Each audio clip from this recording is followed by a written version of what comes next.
신바람 사연 아파트. 오늘의 사연 시작하겠습니다. 안녕하세요. 올해 20대의 마지막을 보내게 된 여자입니다. 4년간 만나온 남자친구와 최근부터 결혼 이야기가 오가기 시작했어요. 얼마 전까지 한참 결혼 준비 중이었는데 그러다 서로 의견이 안 맞는 부분이 하나둘씩 생기기 시작했고, 그리고 결국에 가서는 파혼하게 되었네요. 그 이야기 한번 해보려고 이렇게 사연을 보내게 되었습니다. 연애하는 동안은 다툼 한 번 없었을 만큼 사이좋은 커플이었어요. 그런데 결혼은 현실이라더니 결혼 준비 시작하자마자부터 삐걱이기 시작했습니다. 저는 현재 카페를 하나 운영하고 있어요. 대학교 졸업하고 취직 준비하면서 방황하다가 잠깐 머리 좀 식히려고 시작한 아르바이트가 계기가 되어서 부모님의 지원을 받아 카페를 하나 열게 되었습니다. 집이 엄청 잘 살아서 자식이 카페 하고 싶다고 부모가 떡하고 차려준 그런 케이스는 아닙니다. 관련된 기술 자격증들을 전부 취득했고 부모님한테 합격점을 받을 때까지 제가 직접 만든 디저트를 가져다 드렸어요. 그렇게 부모님한테 인정을 받은 뒤 제가 돈을 일부 갚아나가는 조건으로 가게를 차렸던 거죠. 운때가 맞았는지 제 가게가 소셜망에 조금씩 입소문이 나기 시작했고 생각보다 빨리 자리를 잡을 수 있었습니다. 한참 잘 나갈 때는 손님들이 대기표까지 받아서 제가 만든 디저트만 구매해서 갈 정도로 장사가 잘 되었던 적이 있어요. 그때 부모님께 빚졌던 돈을 거의 갚을 수 있었습니다. 장사가 계속 그렇게 되었다면 좋았겠지만 지금은 그때보다는 손님이 조금 빠진 편이에요. 먹는 것도 유행이 돌고 도는 거니까 트렌드에 뒤지지 않게 계속 노력하고 있고, 지금은 그래도 다행히 가게가 완전히 자리를 잡아서 직원 2명 쓰면서도 평균적으로 매달 500만 원 정도를 벌고 있습니다. 일단 7일 내내 장사를 하다 보니 딱히 돈 쓰러 다닐 시간도 없어서 어느덧 제 통장에는 1억 5천이라는 큰 돈이 모여 있었습니다. 제 남자친구의 경우에는 현재 대기업을 다니고 있어요.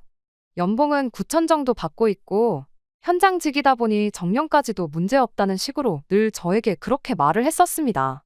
모아놓은 돈은 8천만 원으로 저보다 액수 자체만 두고 본다면 적은 편이긴 하지만 출퇴근용으로 차 한 대 가지고 있고 연봉 9천이면 저보다 벌이가 조금 나은 편이니 그렇게 큰 차이가 난다고 볼 수는 없겠네요. 둘이 서로 좋아서 결혼하는 건데 내가 모은 돈이 얼마, 내 월급은 얼마 이런 거 따질 필요까지 있나 싶지만 결혼이라는 게 마음만 가지고 결정할 만큼 쉽게 정할 일은 아니잖아요.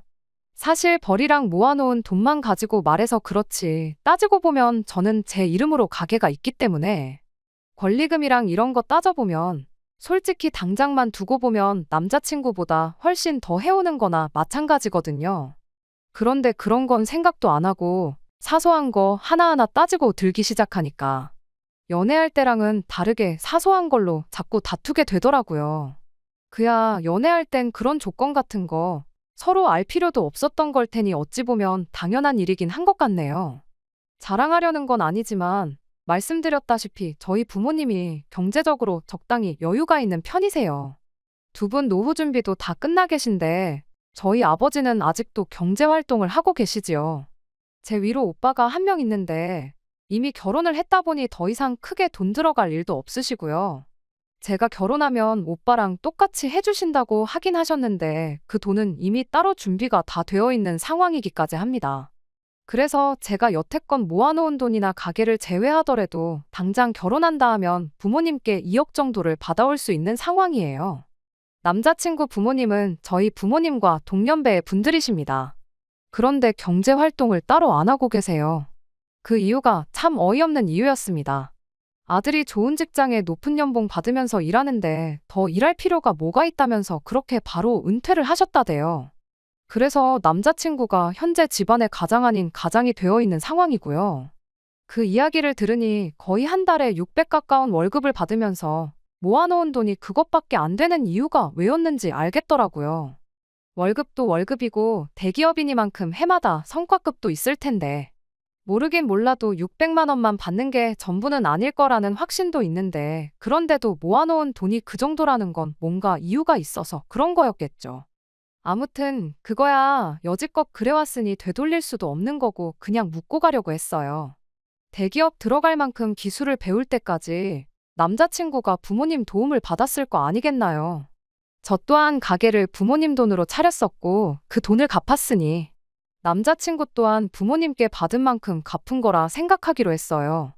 제 나름대로 그동안 어떻게 해왔는가가 중요한 게 아니라 앞으로 우리가 어떻게 사느냐가 중요한 거라고 생각했던 거죠. 그런데 남자친구는 우리가 앞으로 결혼을 하더라도 부모님 생활비는 자기가 계속 챙겨드리고 싶다고 하네요. 그동안은 자기가 자리를 잡을 수 있게 도와주셨던 걸 갚는 거라면 결혼하고 나서 드리는 돈은 자기를 이 세상에 태어나게 해주고 여지껏 키워주신 은혜를 갚는 거라는 겁니다. 은혜 갚는 게 나쁘단 건 아니지만 돈으로 환산할 수 없는 걸 두고 갚겠다고 드니 마음이 답답했죠. 그래도 두 사람 월 수입을 합치면 한 달에 이미 1,000만 원이 넘어가 버리기 때문에 그 정도 생색은 내도 되겠다 싶었습니다. 그래서 고민 끝에 남자친구에게 그렇게 하자고 대답을 해줬지요. 자기가 먼저 그렇게 하겠다고 한 거 그렇게 하라고 대답했을 뿐인데 남자친구는 고마워하는 게 아니라 진짜냐고 하는 듯한 표정으로 살짝 당황부터 해왔어요. 그 반응이 참 의아했는데 알고 보니 다른 꿍꿍이 속이 있었던 거였습니다. 그 이야기를 나누고 얼마 지나지 않아 남자친구는 난데없이 부모님께 생활비를 보태겠다던 그 계획을 갑자기 철회하더라고요. 무슨 바람이 불어서 저러나 했는데 생활비를 보태는 것보다 한 집에 같이 모시고 사는 게 어떻겠냐고 물어왔어요. 솔직히 매달 거의 200만 원 가까운 돈을 생활비로 드리겠다고 했을 때 거절에 마땅한 걸 그렇게 하라고 했으니 저는 할 만큼 그 이상을 해준 거라 생각했거든요. 그런데 남자친구는 그런 말도 안 되는 부탁을 허락해주니 지 딴에는 제가 마치 자기가 부탁만 하면 원하는 대로 다 들어주겠다 그렇게 생각했는가 봅니다. 저를 완전 호구로 봤던 거죠. 당연히 제가 그러자고 대답하는 줄 알았나 본데 제가 당장의 냉랭한 반응을 보이기 시작하자 남자친구가 합가를 해야 하는 이유라며 저를 설득하기 위해 제 앞에 되도 않는 이야기를 꺼내기 시작했어요. 일단 공평한 결혼을 하기 위해서라면 출퇴근 거리부터 생각해 봐야 한다는 말부터 꺼내더라고요. 남편 회사는 서울 밖이고 제 가게는 서울 중심가에 위치했다 보니 사실 그간 신혼집을 어디에 구해야 하는 게 좋을지가 가장 큰 고민거리이긴 했어요.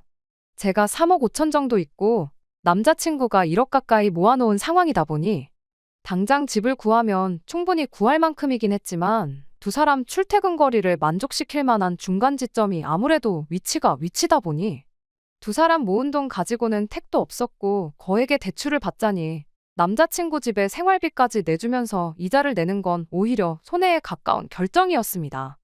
그런데 남자친구 말은 부모님 집을 정리하면 그 돈이 2억 정도 된다고 그렇게 되면 둘이 반반 결혼을 하는 거나 마찬가지고 결혼 자금도 늘어나는 거니 중간쯤에 집을 구할 만큼은 되지 않겠냐는 거죠. 그러면서 결정타를 날리는 겁니다. 부모님한테 앞으로 생활비를 보낸다면 100세 시대인 걸 감안해서 앞으로 40년 그걸 총액으로 다시 계산해보면 거의 10억에 가까운 돈이 들어갈 거라는 거죠.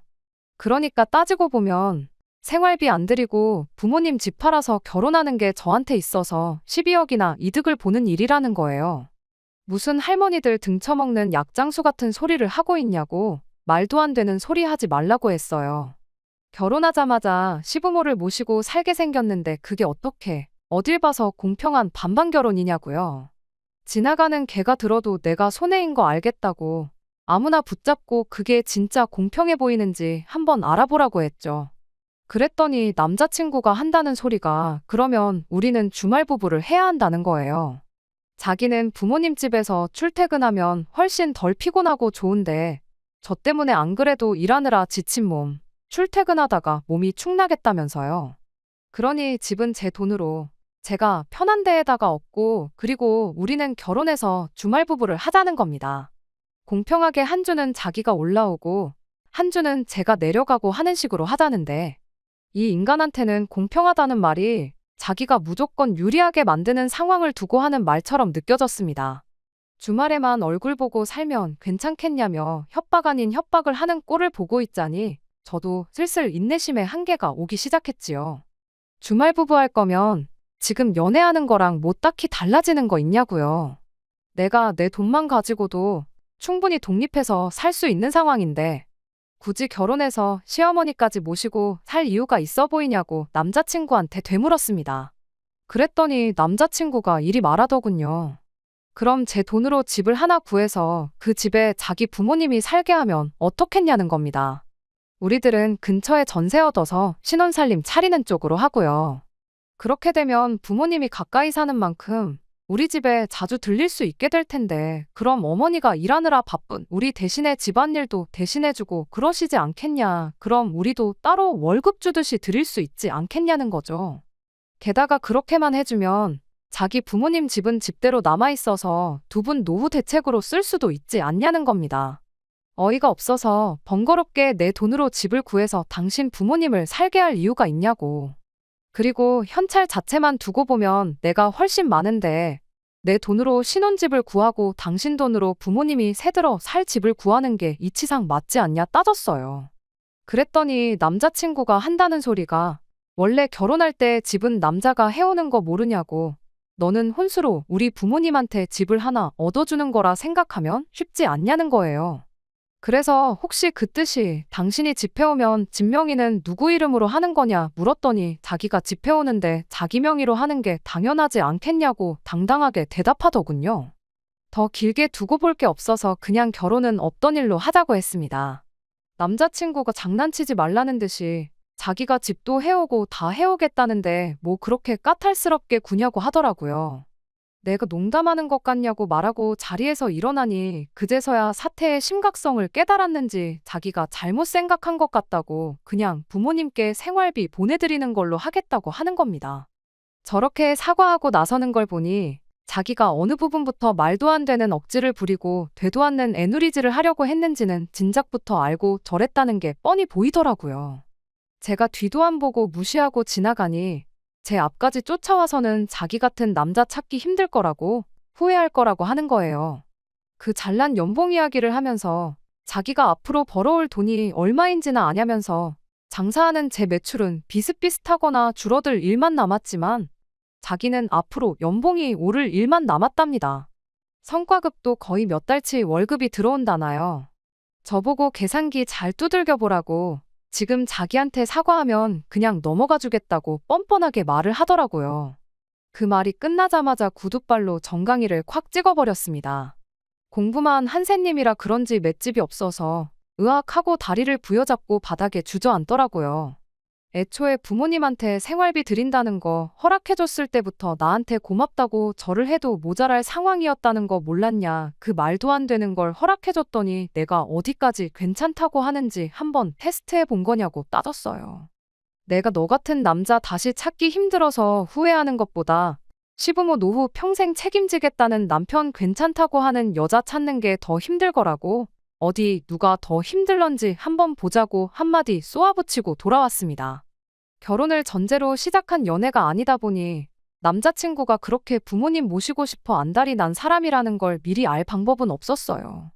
남자친구도 욕심 조금만 덜 부렸었다면 이렇게 막장으로 파혼까지 할 필요도 없었을 테고 매달 부모님께 생활비 따박따박 챙겨드리며 원하던 효자 노릇도 하고 저와도 행복하게 결혼 생활을 시작했을 텐데 말이에요.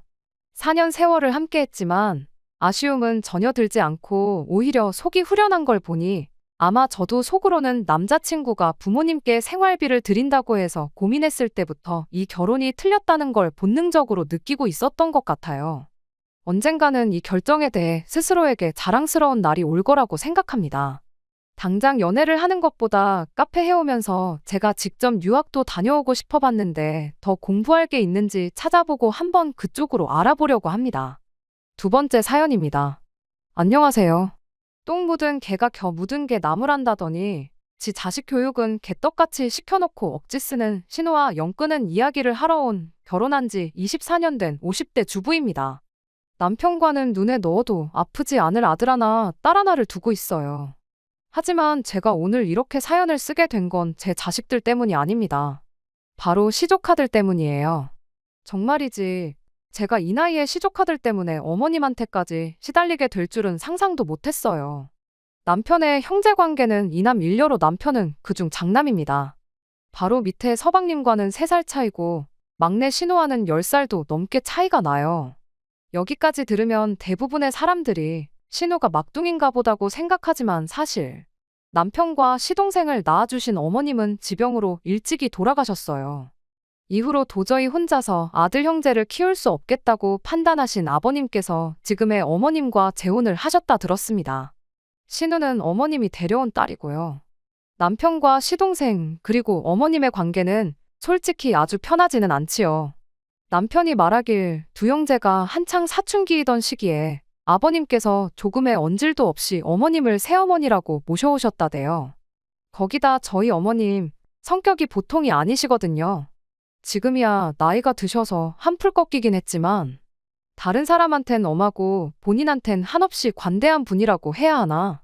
아무튼 당시 어머님께서 남편과 시동생이 당신 말도 잘 안 듣고 소위 어머니로서 대우해주지 않는다며 화를 많이 내셨대요. 맞아야 정신 차린다면서 남편과 시동생에게 손을 대신 적도 여러 번이고요.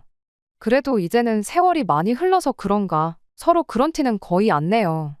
저처럼 속사정 다 아는 사람 눈에나 보일 정도지요. 지금은 그냥 서로 할도리는 하면서 살아요. 남편은 20대 후반에 저랑 결혼을 했지만 시동생은 결혼을 30대 중반에서야 했어요. 이후로 저희 부부는 연년생으로 아들, 딸 하나씩 두었고요. 저희 아들은 올해로 22살로 군입대를 앞두고 있는 대학생이에요. 딸은 21살로 미국에 있는 대학으로 편입 준비를 하고 있지요. 그리고 시동생에게는 이제 13살이 된 아들이 하나 있습니다. 신우는 시동생보다도 결혼을 일찍 해서 올해로 14살이 된 아들이 하나 있고요. 남편과 서방님 그리고 신우를 보고 있으면 이렇게 표현해도 될지 모르겠지만 어머님이 달라서 그런지 성격들도 제각각이에요. 일단 저희 남편에 대해서 먼저 이야기하자면 남편은 주관이 확실하고 뚜렷합니다. 좋으면 좋다, 싫으면 싫다 의사표현이 아주 확실하지요. 그리고 주변 사람들에게 경우가 바르다는 소리도 많이 듣고요. 반면에 서방님은 사람이 유순하고 욕심이 별로 없어요. 사람이 좀 무르다고 해야 하나 그래서 종종 사기도 당하고 그래서 어린 동서가 고생을 많이 했지요. 그리고 신우는 정말 표현할 수 있는 단어가 무궁무진하네요. 엉망진창이고 제멋대로고 이기적이고 가족으로 만났으니 이렇게 서로 얼굴 붉히지 않고 살지 다른 데서 만났으면 벌써 몇 번은 부딪혀도 부딪혔을 거예요. 그리고 무엇보다 어이가 없는 건 신우 본인도 그런 자기 성격이 문제라는 걸 아는 눈치인데 고칠 의지는 전혀 없다고 해야 할까요? 나이 40이 넘어서는 아직도 한다는 말이 자기는 이 집 막내딸인데 무슨 상관이냐는 식이지요. 그렇다 보니 신우 아들도 성격이 보통이 아닙니다. 어른들이 있는데도 지 뜻대로 안 되면 지 성질을 다 부리고 다녀요. 지난번엔 여든먹은 할아버지 그러니까 저희 아버님한테 발길질을 하는 걸 저희 아들이 잡아가지고는 한마디 했더니 글쎄 신우네 애가 한참 형인 저희 아들한테 네가 뭔데 그러냐면서 대들더라니까요. 그리고 그 모습을 본 어머님께서는 신우네 애를 혼내시기는커녕 어린애를 왜 윽박지르냐며 오히려 저희 아들을 탓하셨지요. 남편과 저는 애들 크는 내내 맞벌이를 했어요. 애들을 위해서 돈을 벌면서도 당장 애들 커가는 것도 제대로 못 보고 옆에 있어주질 못했으니 항상 미안한 마음이었지요. 그래도 다행히 그 노력이 보상을 받았다고 해야 할지. 아이들 반듯하게 자랐고 저희 부부도 돈은 좀 벌었습니다. 자식들 대학 등록금 내주고 나중에 결혼시키고 저희 노후는 즐길 수 있을 정도로 모아뒀어요. 친정부모님도 당신들 재산이 제법 있으시고요. 저의 하나뿐인 남동생은 저보다 일찍 장가가서 벌써 아들 장가까지 보냈지요. 한마디로 친정 쪽에는 제가 신경 쓸 일이 크게 없는 상황이었네요. 하지만 시댁은 상황이 좀 다릅니다. 말이 나와서 말이지만 남편과 제가 결혼하던 때만 해도 시댁도 사정이 나쁘지는 않았어요. 그런데 저희 애들 한참 크던 시기에 어머님이 아버님 몰래 주식을 하셨나 그래서 재산을 엄청 잃으셨지요. 사채까지 끌어다 쓰셔가지고 결국 그때 아버님이 하시던 사업도 정리하시고 그때를 생각하면 솔직히 지금 저렇게 사시는 것도 용하다고 해야 할 판이에요. 아무튼 그렇다 보니 일찍이 결혼해서 자리 잡은 저희 부부와 달리 서방님네나 신우네는 형편이 그저 그래요. 작년이었어요. 둘째인 저희 딸이 대학에 입학한 게 다 키웠다고 하기엔 아직 너무 어리지만 그래도 이제 자기도 어른이라고 아르바이트도 시작하고 그러니까 저도 한숨 돌리게 되더라고요. 그러면서 이제 시조카들이 눈에 들어오대요. 그리고 작년 어린이날이었습니다. 그때는 둘 다 초등학생이긴 했지만 그래도 고학년이니까 요즘 애들이 빠르잖아요. 그래서 용돈하라고 한 사람당 10만 원씩 줬어요. 그랬더니 시동생네 아들이 두 손을 배꼽에 딱 포개 얹고서는 큰어머니 감사합니다 그러대요. 학교에서 배운 건지 어쩐지는 몰라도 요새도 저렇게 인사하는 애들이 있나 싶어서 보기에 너무 예쁘더라고요. 그런데 신우네 애는 제 앞에서 딱 봉투를 열어보더니 애게 10만 원이네 그러더니 돈이 적답니다. 그리고는 제 앞에 봉투를 던지듯 놓더니 더 줘 이러는 거예요. 더 주세요도 아니고 더 줘 딱 두 글자요. 그리고 어쩜 애가 그런 표정을 지을 수 있는지. 저 정말 깜짝 놀랬어요. 화도 났고 동시에 싫다는 애 어르고 달래면서까지 용돈을 쥐어줘야 하나 싶더라고요. 그리고 딱 보니까 저희 남편도 화가 단단히 났더라고요. 곧이어 남편이 신우네 애가 집어던진 돈 봉투를 집어들더니 그걸 시동생네 애한테 줬습니다. 이것도 너 가져라 하니까 그제서야 신우네 애가 자기 건데 왜 걔를 주냐면서 내놓으라고 땡깡을 부리대요. 제가 너가 싫다고 하지 않았냐며 시동생네 애한테 이것도 네 거라고 다시 한번 확인을 시켰더니 아주 거실 바닥에 드러누워서는 저는 그렇게 떼쓰는 애는 정말 처음 봤어요.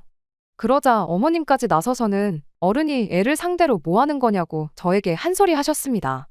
그러자 남편이 나서서는 애가 저 모양인데 아무도 혼을 안 내냐고 어머님 말씀을 받아치더라고요. 신우한테도 자식 교육 똑바로 시키라면서요.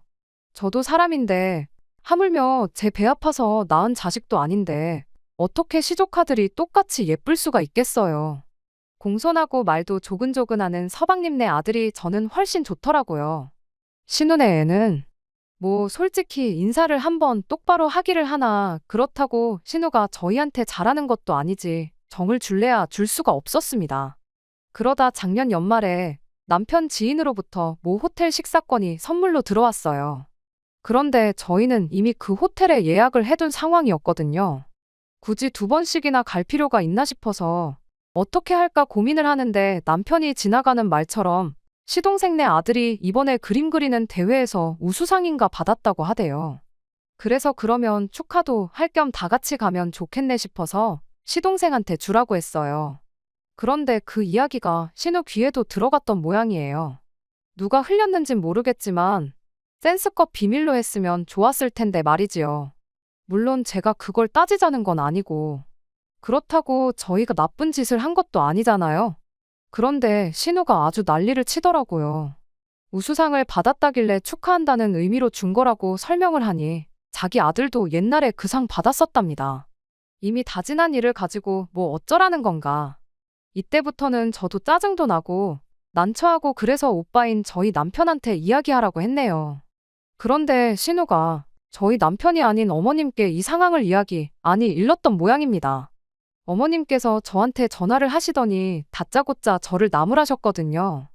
고생하고 사는 네 신우 보면 드는 생각도 없냐면서 당신 둘째 며느리는 멋대가리도 없는데 뭐 한다고 아깝게 호텔 식사권 같은 걸 걔를 주느냐면서. 저도 동서처럼 똑같이 며느리 입장이라 그런지 그런 어머님의 말씀이 듣기 꽤 거북하대요. 결국 듣다 못한 제가 어머님께 저희 부부가 받은 선물이니 누구에게 주든 그건 저희가 알아서 할 일 같다고 했습니다. 그리고 이렇게까진 말하지 않았지만 제 나이 50이 넘어서 이런 것까지 잔소리를 들어야 하나 싶더라고요. 어머님께서는 계속해서 신우네도 사주라고 시동생네 준 거보다 더 좋은 걸로 사주라고 억지를 쓰셨는데 제가 끝끝내 말씀대로 하겠다는 소리를 안 했어요. 그랬더니 어머님도 화가 많이 나셨는지 저희 남편한테까지 전화를 하셔가지고는 인생 그렇게 야박하게 살지 마라. 네 여동생 보면 불쌍하지도 않냐? 뭐 말도 안 되는 말씀을 많이 하셨더라고요.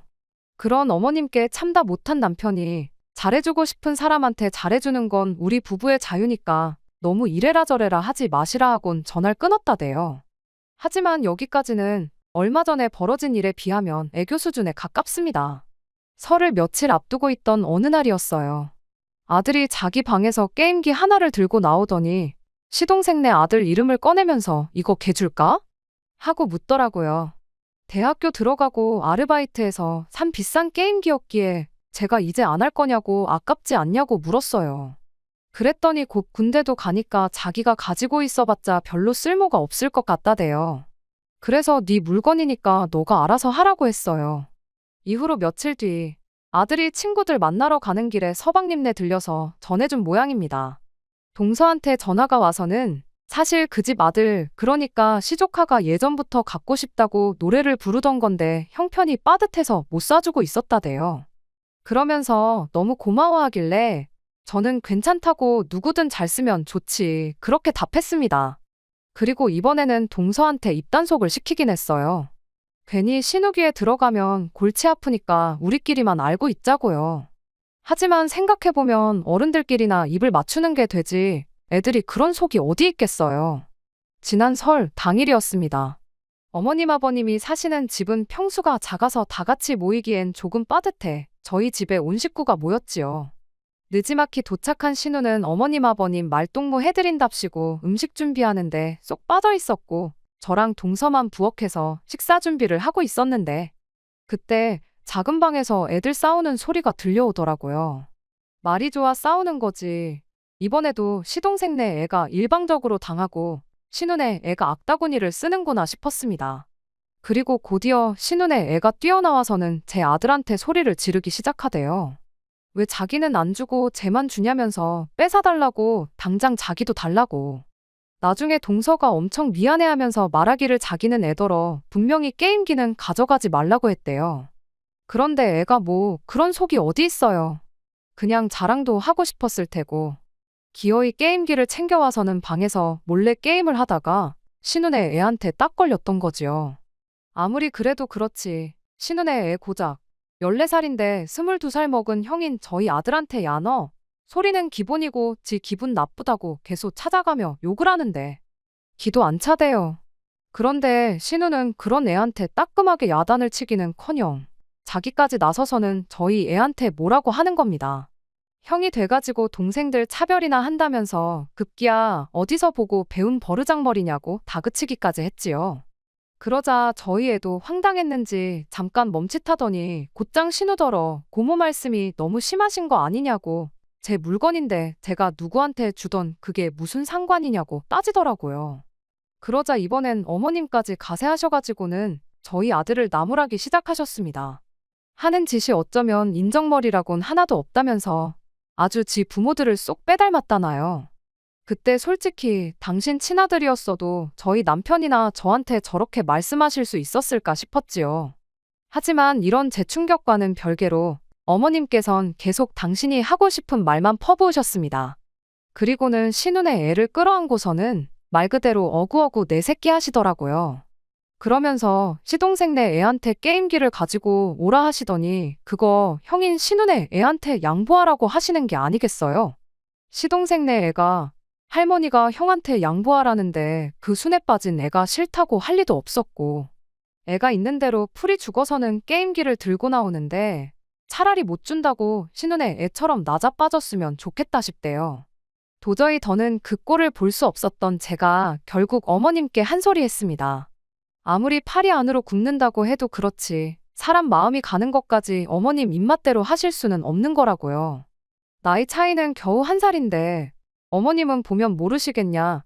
시동생네 애는 애가 예의도 바르고 이쁜 집만 골라서 한다. 그리고 시동생뿐만 아니라 동서도 저희 부부한테 얼마나 싹싹하게 잘하는지 모른다고 다다다다 쏘아붙였어요.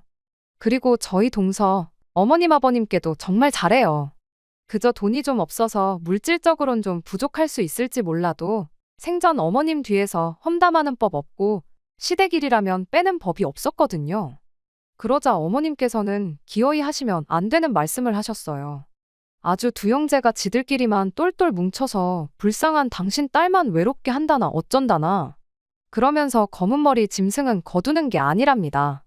그 말에 그 순하디순한 시동생까지 발끈하더라고요. 솔직히 어머님이 우리를 뭐 얼마나 챙겨주셨냐면서. 어머님이 저희 집 들어와 사시면서 어디 나가서 돈을 버셨냐. 그렇다고 저희 도시락 한 번을 제대로 챙겨주셨냐. 솔직히 애들 싸움이 순식간에 어른 싸움이 되면서 신우 남편까지 가세해가지고 난장판이 되었습니다. 결국 저희 남편이 한마디 하더라고요. 서로 할도리만 하고 살고 다른 건 간섭하지 말라고요. 내가 이 사람한테 잘해주던 저 사람한테 잘해주던 제3자는 끼어들지 말라고 아주 딱 선을 그어버렸다니까요.